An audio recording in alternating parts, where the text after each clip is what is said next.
Bila kau dengan kawan-kawan kat sana kan, ada orang yang kau kenal, kau boleh bercerita.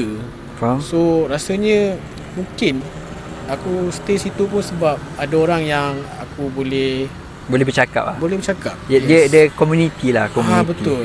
Taman dulu lah sebab time tu muda lagi kan. Faham? Lepas habis diploma terus kerja. So banyak friend kat situ lah. Friends come and go pun ada juga. Standard. Tu biasa. Tapi yang stay tu ada yang stay. Faham? Okay, daripada kerja kau. So yang ni part yang paling best lah. Sebenarnya ni je tujuan podcast ni. Kau buat side job kau.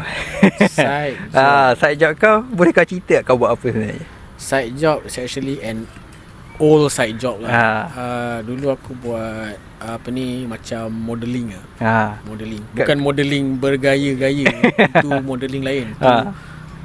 Mungkin satu ayat tu ada dua makna lah. Modelling perempuan dengan ni modelling model miniature. Okay, kita stick to that punya terms lah. Bukan model tu. Okay. So modelling miniature. Miniature.